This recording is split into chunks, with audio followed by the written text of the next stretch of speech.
Hey everybody, today we're going to be talking about knowledge management and the basics of getting started and being able to create your career and getting a jump start there. Before we jump into the video, I just wanted to let you know this video is sponsored by Tettra. Tettra is an AI-powered knowledge management tool that helps you answer repetitive questions much faster, onboard your teammates faster, curate company information into an internal or external knowledge base, instantly answer any of your team's questions with AI and Slack, or anything within the app. And you can save a whole ton of time with that as well.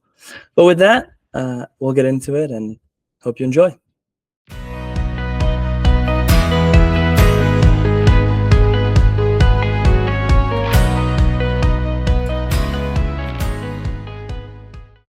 Hello, everybody, and welcome to this conversation. Today, I'm joined by Jen Weaver, the Customer Success Manager at Tettra, to help support professionals understand knowledge management and answer the question, what is knowledge management? I've been using Tettra for about 5 years now, and I can say it's incredibly useful. It has saved my life so many times, and it's really taught me the importance of knowledge management and why it's so useful in the workplace. We just wanted to take some time and share that knowledge and information with you to make you successful at knowledge management as well. Jen, why don't you introduce yourself and what you're doing over at Tettra? Yeah, sure. So I'm Jen. I've been working in support for 10 or 11 years now. Knowledge management was a passion of mine early on, and then I moved over to Tettra a couple of years ago as the customer success manager. So my whole job is helping knowledge managers at companies who are my customers be successful in saving time, answering fewer repetitive questions, and onboarding teammates faster. So I do trainings, I do meetings to help people learn how to use Tettra, optimize their usage. I work on all the product stuff. So I'm kind of the customer person over there, and I love it. It's a fantastic role. And Tettra is a knowledge management tool. So it's all about getting information around a company faster and more efficient. And I mean, I would say a superstar, really. The whole point is answering the question, what is knowledge management? What would you say that knowledge management is? Yeah, so I mean, officially, boring definition is it's the process of identifying, organizing, storing, and disseminating information within an organization. But the kernel of that for support teams is customer writes in, and somebody has to be on the other end answering their question. And where does that answer come from? Who knows that answer? How do you find that answer? That answer is the information. And how do we organize that in a way that it can happen as efficiently as possible? Nice. And this comes in many forms, right? Like for me, we have an internal knowledge base and information that we use for all the information around our SOPs, our documentation, how things work internally.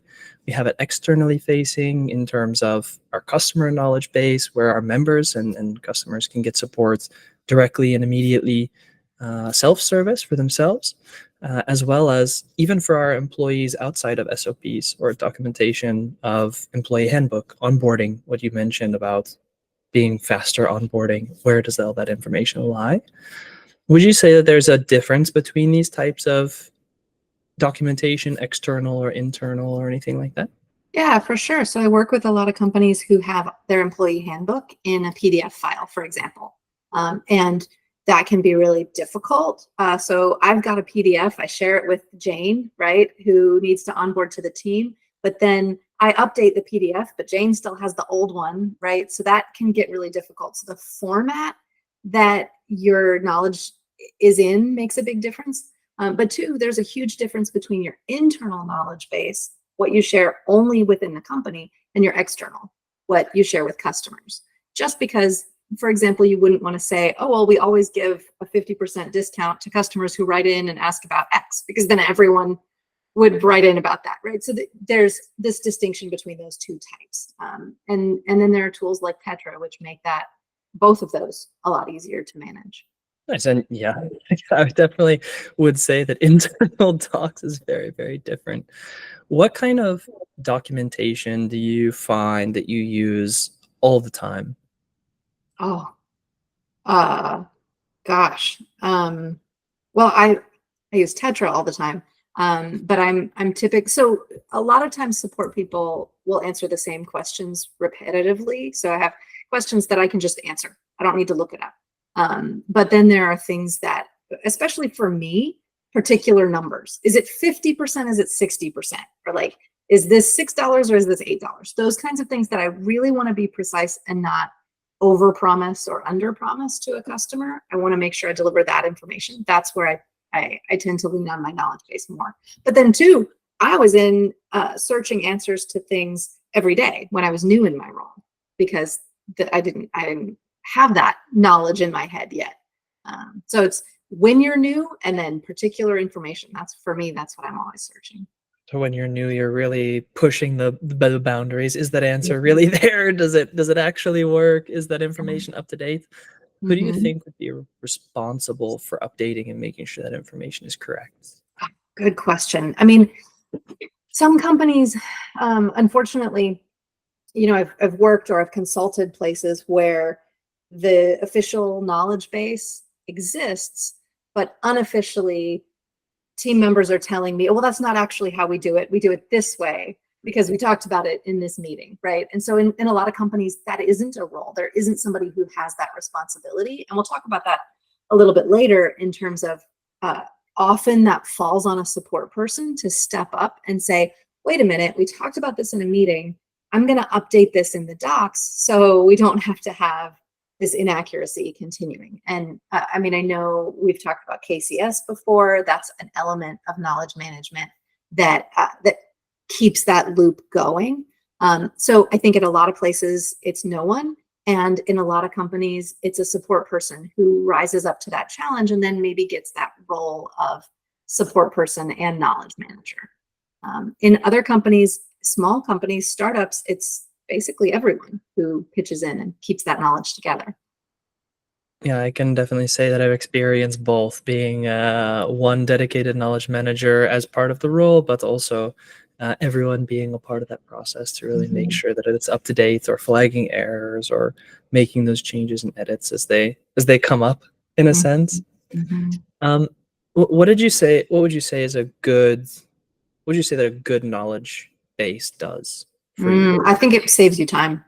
I mean, we can talk about different things like AI or features that make it easier. We have a Slack integration, which I really love because I can be in Slack answering someone's team member's question and I can pull up a Tettra page right there and add it.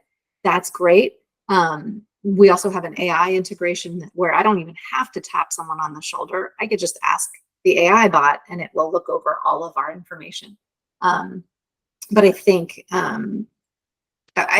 any way that it saves you time and frustration is what a knowledge management tool should do. Because if you think of if all of your knowledge, which a lot of companies do have, all of it's in, for example, Google Drive, it's very hard to search, very hard to find, very hard to know if it's up to date. So that's another great feature, is if you can look at this information that's being presented to you by your knowledge management tool and know for sure, oh, someone updated this 3 days ago, it's accurate, I can trust this information. And like what you mentioned, people are updating this knowledge. There's conversations happening everywhere. Like I discuss things with my team in Slack all the time, and we just have conversations and a lot of things get updated. Would you say that there's a big difference between communication versus knowledge and what is actually documented or should be documented? For sure, yeah. I mean, and that goes back to teams who aren't doing knowledge management very well, typically are relying on that communication. 4 people were in a meeting and they decided this, but didn't record it in a way that all the rest of the team can access, right? Like that. And that's not to throw shade at anyone. That happens, right? It's just for me, I use a note taker app, and then I immediately after a meeting will put those notes in a Tettra page, and then those are searchable. That's the knowledge tool. Like that's our knowledge base. The communication is maybe you and I, Neil, are on a team and we're in a meeting and we decide, okay, we're going to do this project. That's just communication. It's not anything anybody else can access. So I would say when you get that information into a format that is trustable and shareable and searchable, that becomes your knowledge base. Yeah, I have an example from one of my recent projects. We're doing a big market research for one of our strategic pillars that we're working on, and I was going through the research and I was leaving all my notes and hypotheses and findings and everything in one giant Google Doc.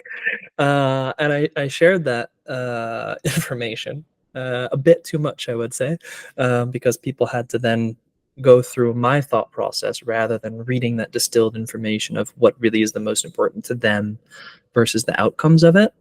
I think that Mhm. was also a very interesting learning of, yeah, this is actually just my notes and it's not necessarily knowledge or definitions. Might Mhm. confuse people a little bit too much in that sense. Would you say that there's a big difference between like how much is too much in terms of documentation? Yeah, for sure. So if I do that all the time. I create documentation where I'm doing all the research and so that it's an important process creating processes, creating documentation, thinking through things. And I do that in my own personal knowledge management, separate what so I don't create noise for the team. That the heart of that process is helping me sort something out in my brain.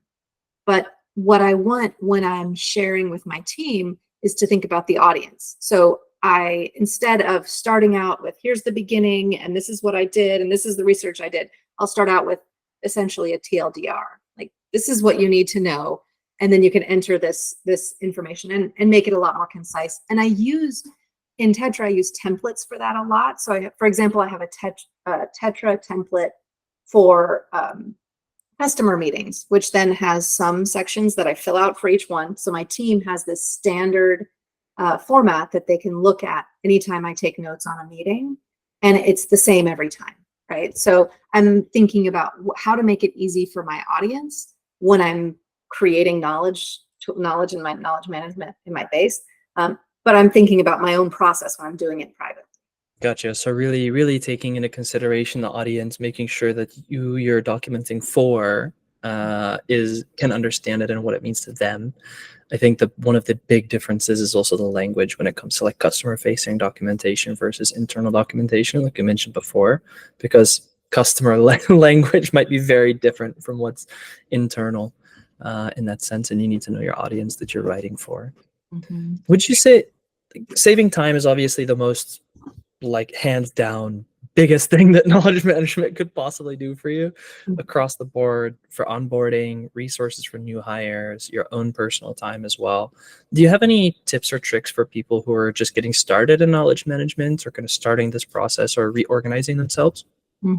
For sure. I mean, I don't want to sugarcoat it. It often takes a significant amount of time first in order to save time. It's like meal prepping, right? You're going to spend a lot of time on Sunday, but then you can have dinner in 10 minutes every day of the week, right? So if you are a knowledge manager or a support person tasked with knowledge management, you might end up auditing a knowledge base that's out of date or has duplicate pages. I recommend, and I work with my customers to create a Google sheet, usually with the documentation that exists. And then as we decide what is accurate, we move that into Tettra, which that process is very easy, importing those documents into Tettra, but it's deciding what is accurate and isn't accurate. And then what's great about doing that this way is you can leave your documentation for your team who is likely used to whatever labyrinth they have to go through to get to that information. You don't want to just immediately remove it while you build a new knowledge base and gradually teach them to use that. If you're starting from a very disorganized knowledge base, that's a great way to go. And then you can show them, hey, look, I moved everything over. I updated it. I made sure it was accurate. Now you can search it and it's a lot easier to get to without pulling the rug out from under them, right? I recommend that. Also getting buy-in from your team.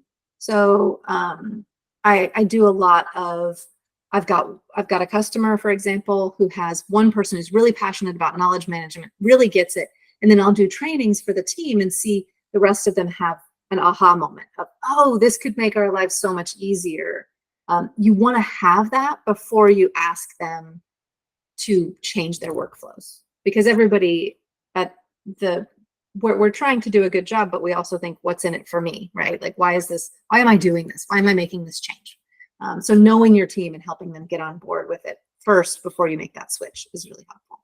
Yeah, and what you mentioned, you're hopefully sometimes going to have a champion who really likes knowledge management and really likes to be able to do those types of things.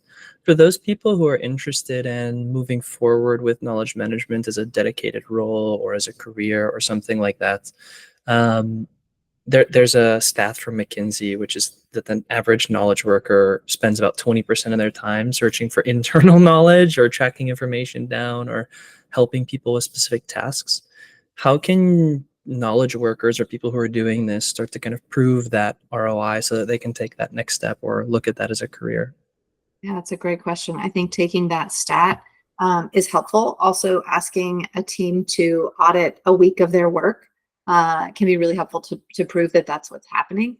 Um, yeah, and that 20% of your time metric, it can be really impactful. And taking that times how much you pay your support specialists and turning it into a dollar amount is a lot more impactful for executive teams. So selling that to your senior management with a dollar value that could be saved, and then following through on that is really helpful, especially if you're in a high hiring period where you could maybe defer a hire by becoming more efficient with the team that you have. That can really drive home the impact of knowledge management. A lot of people focus on the bottom line in that sense, being able to relay value to what it means for the business and really focus on that business case for dedicated knowledge or knowledge management in that sense. For somebody who's going to put it on their resume, there are a Mm, lot of things that you can highlight. I think, especially from a metrics standpoint, when you're in the job market and you're hiring, people really like to see the specific outcomes of projects or things like that. I know mhm. that there are some support center things such as views, volume, satisfaction, keyword trends, metrics that you can use for team efficiency. Are there any other metrics that you think that people can use to highlight? Yeah. So at the real heart of it is customer data. So of course we look at within Tetra, we look at the pages that are created. I have several metrics I work with my customers to show them improvement over time. But if support team has data on customer satisfaction, retention, net promoter score, those all we would want to see those improve as not the knowledge base improves. Just if you go back to the example of a customer writes in and a support specialist gives an inaccurate answer, and then that causes confusion, we would see that clear up almost completely with implementing a good knowledge base. Two, I have a customer who actually won an award and was promoted within her company because of her work using Tetra. And what she measured was ticket deflection. So they had internally tickets that went from support specialists to their engineers. When the support specialists didn't know what to do for a customer, they would ask the engineers, and they measured those, and they saw those drop a huge amount after implementing Tetra, because the engineers were able to put that information in Tetra and the support specialists were able to access it there, know that it was accurate, and find it easily. So that's a really great metric, is internal tickets. We use those, we measure those a lot with our customers. And I mean, too, then also your support specialists, how much time they spend. Typically, teams are measuring tickets per hour or conversations per hour. You would want to see that go up because specialists are able to answer questions more quickly. Again, going back to that saving time aspect as well. Which is money. Yeah, Yeah. exactly. That's the always forever phrase of time is money in that sense. Mhm. You mentioned a very clear use case of how Tetra can help in terms of the escalation pass and that knowledge being available. How else can Tetra help get somebody started with knowledge management and help them? Yeah, one of my favorite things about Tetra is a very simple feature, which is private categories. So teams can hop into Tetra, start small monthly subscription or free trial, and then create a private category and just start playing with it, and understanding how to move documentation over, how to format the documentation. And we're always happy to help with that onboarding. And then once teams are in there and the support use case is great and wonderful and building out a whole map of what your customers might ask, then you can, over in Slack, if your team uses Slack, just pull up that information really quickly. Our AI bot will use all the information in your Tettra space to answer questions that your team asks in Slack. So it's you just stay right where you are in Slack and ask the bot to answer a question, and it pulls that information. That's really, really useful. I also use Tettra for everything, meeting notes and recording conversations that I've had, and planning ahead agendas, planning projects. It's my everything space. Oh, I totally agree. I'm in the same boat. Like I stopped using Google Drive and just started using it instead, because it's just so much more searchable and findable, and it's easy to access in that And sense. it's And easy to it really create does things. work. So I create a draft and then I close out the window and the draft is saved for me. And then I can just go back and see what I was working on and come right back to it. Thank you so much for sharing all of your pro tips and information on knowledge management. Really love the things that Tetra's doing, and I'm very excited for what's to come in that sense. And I hope that other people can find a good foundation and footing to get started with knowledge management, and take a look at how they can use knowledge to their advantage. Awesome. Yeah. And I'm happy to talk about it anytime. Thank you so much. Thank you.